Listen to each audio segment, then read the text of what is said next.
BCom part first, subject ABST, business statics paper, lesson statical average. पिछली class में अपन ने मीडियन और क्वार्टल्स यानी मध्यका और चतुर्थक से संबंधित सूत्रों के बारे में अपन ने समझा था। आज की क्लास में अपन क्वेश्चन नंबर 24 करने जा रहे हैं, जिसमें मध्यका और चतुर्थक यानी मीडियन और क्वार्टल्स का क्वेश्चन सोल्व करने जा रहे हैं। ये क्वेश्चन है क्वेश्चन नंबर 24। देखिए क्या है। एक परीक्षा में 15 विद्यार्थियों के प्राप्तांक मतलब मार्क्स ऑब्टेन्ड, प्राप्तांक का मतलब होता है मार्क्स ऑब्टेन्ड निम्नलिखित है। मध्यका यानी मीडियन एवं चतुर्थकों यानी क्वार्टाइल्स की गणना कीजिए, कैलकुलेशन कीजिए। अपन को डेटा दिया हुआ है 6, 9, 10, 12, 18, 19, 23 देखिए दो बार दिया हुआ है ना, 24, 28, 37, 48, 49, 53 और 60।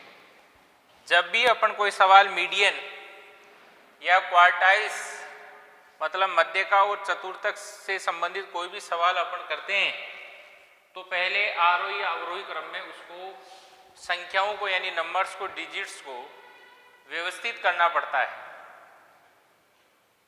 असेंडिंग या डिसेंडिंग ऑर्डर है ना। आरोही क्रम को बोलेंगे असेंडिंग और अवरोही क्रम को अपन बोलेंगे डिसेंडिंग ऑर्डर।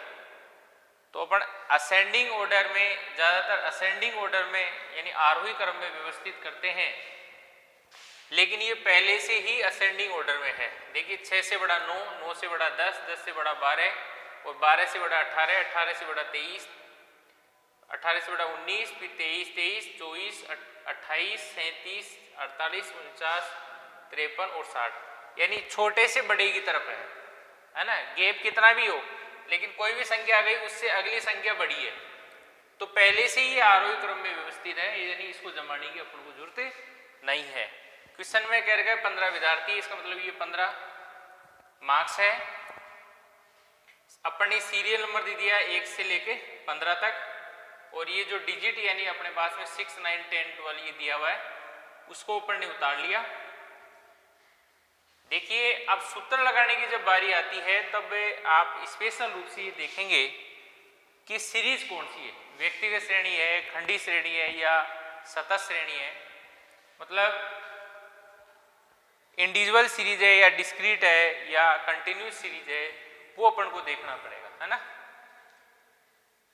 व्यक्तिगत श्रेणी वह होती है जिसमें केवल x का मान हो यानी इंडिविजुअल सीरीज, और डिस्क्रीट सीरीज यानी खंडी श्रेणी जिसमें x और f का मान होता है, मतलब वैल्यू दी हुई होती है। और एक तीसरा होता है कंटिन्यूस सीरीज जिसमें क्लास और f का वैल्यू दी हुई होती है ना। क्लास और f, क्लास मतलब 0 से 10, 10 से 20, 20 से 30 ऐसे, ठीक है। तो ये अपनी इंडिविजुअल सीरीज है, व्यक्तिगत श्रेणी है, तो उस टाइप का अपन को फॉर्मूला लगाना है। इसमें फॉर्मूला मध्यका का यानी मीडियन का लगेगा m बराबर n+1 डिवाइड 2।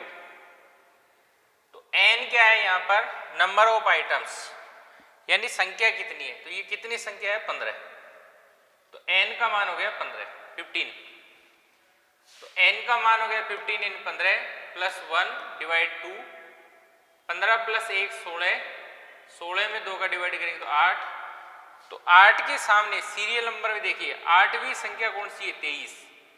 ये 8 आ गया ना, तो 8वीं संख्या यानी कौन सी है, 23, यानी मीडियन कितना होगा 23। हमेशा आंसर x में से निकलेगा ना। ये तो 8वीं संख्या के सामने देखना आपको x 23, तो मीडियन 23 हो गया। नेक्स्ट चतुर्थक यानी क्वार्टाइल्स किस तरह से अपन कैलकुलेट करेंगे। व्यक्तिगत श्रेणी इंडिविजुअल सीरीज है, इसके अंदर अपन को Q1 और Q3 कैलकुलेट करना होता है। अपन ने सीरियल नंबर लिख लिया और x का मान दिया हुआ क्वेश्चन वो लिख लिया। ये कितनी संख्या है 15 है, तो n का मान 15। Q1 का फॉर्मूला हो गया n+1 डिवाइड 4। देखिए मीडियन का फॉर्मूला क्या है, n+1 डिवाइड 2।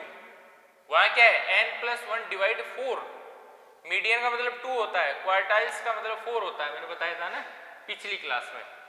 तो 2 की जगह यहाँ पर क्या आ गया 4, है ना, और ये 1 है तो 1 से किसी भी संख्या को मल्टीप्लाई करेंगे तो उसकी वैल्यू में कोई चेंजिंग ही नहीं आएगी, है ना। यहाँ पर क्यों 3 है, तो यहाँ पर इस सूत्र में, इस सूत्र में ये फर्क आ जाएगा कि यहाँ पर 1 लिखो चाहे नहीं लिखो बात बराबर है, लेकिन यहाँ 3 है तो ये 3 अपन को यहाँ लिखना है। बाकी n+1 डिवाइड 4 ये वो सेम रहेगा पहले वाला, है ना।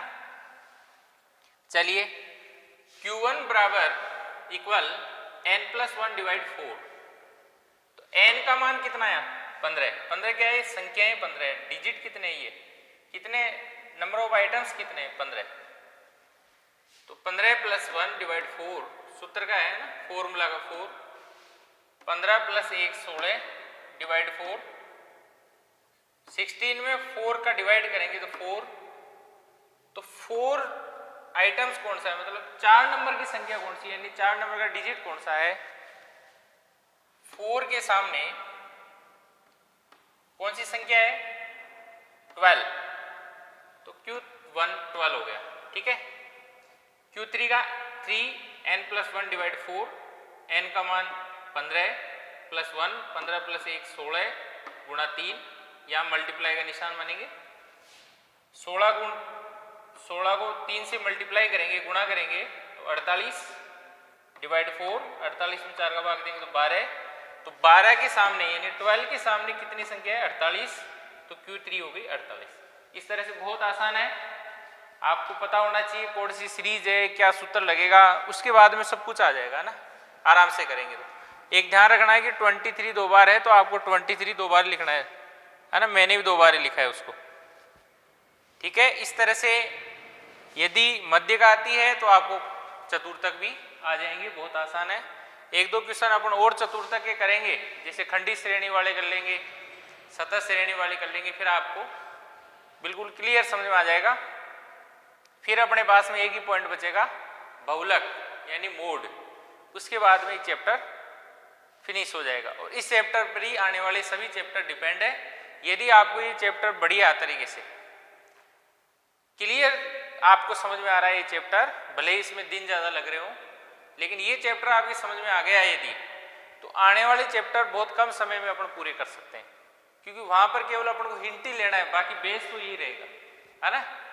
यानी आपको अच्छी तरह से मीन यानी समांतर माध्य निकालना आना चाहिए, मीडियन आना चाहिए ढंग से, आज क्वार्टाइल्स सीख रहे हैं ये आने चाहिए चतुर्थक, और फिर एक मोड सीखेंगे वो भी अपन को ढंग से आना चाहिए। तो ये सब चीज़ें यदि अपन को आ जाएगी तो आने वाले नेक्स्ट चैप्टर इसी चैप्टर पर डिपेंड होंगे। इसलिए इस चैप्टर में अपन किसी भी प्रकार की जल्दीबाजी नहीं करना चाहते। सभी लोग शुरू से, उम्मीद करता हूँ शुरू से लेकर कंटिन्यू जैसी भी क्लासें ऐप पर अवेलेबल हो रही है वैसे आप देख रहे होंगे, और बुक्स सबके पास होगी, होमवर्क सब कर रहे होंगे नोटबुक में, है ना। हाथ से आपको एक बार लिखना पड़ेगा जब आएगा आपको, है ना। और मैं तो ये कहता हूँ कि एक बार समझ लीजिए, बुक्स में से आप बिना देखे करो एक बार, तब आपको क्लियर कॉन्सेप्ट होगा। वीडियो देखने से ही मात्र आपको नहीं आएगा, ये प्रैक्टिकल सब्जेक्ट है, थ्योरिकल नहीं है कि सुन लिया काम चल जाएगा। प्रैक्टिकल सब्जेक्ट है, आपको इसकी प्रैक्टिकल प्रैक्टिस करनी पड़ेगी, है ना। संडे बाय संडे आपको पिछला वाला रिवीजन भी करना पड़ेगा। काम सिस्टम से करोगे तो ही आपकी समझ में आएगा, तभी आप सक्सेस हैं। नहीं तो भले आप कहीं चाहे कोचिंग चले जाइए, चाहे आप कैसे भी पढ़िए, बिना मेहनत कुछ भी नहीं मिलने वाला। प्रैक्टिस तो करनी पड़ेगी आपको। तो उम्मीद कर रहा हूँ आप कंटिन्यू सवाल कर रहे होंगे, साथ में एग्जाम्पल्स भी कर रहे होंगे। आपके पास में राइटर, जिस राइटर की मैंने बुक बता रखी है उस राइटर की बुक्स भी आपके पास होगी।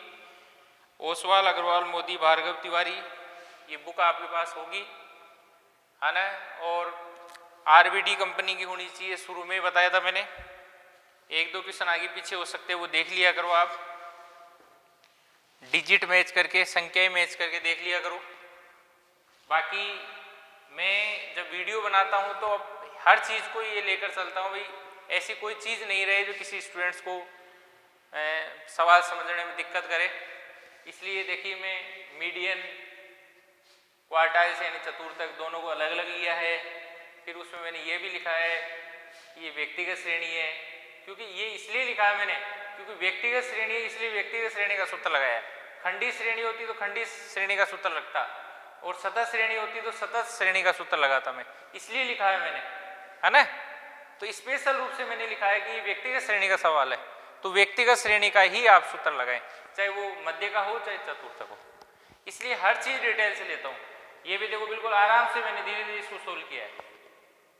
बोले फिर भी समझ में नहीं आ रहा, फिर मैं कुछ नहीं कर सकता, है ना। मेहनत तो आपको करनी पड़ेगी, मेरे साथ आपको भी मेहनत करनी पड़ेगी, जब ही आपको आएगा।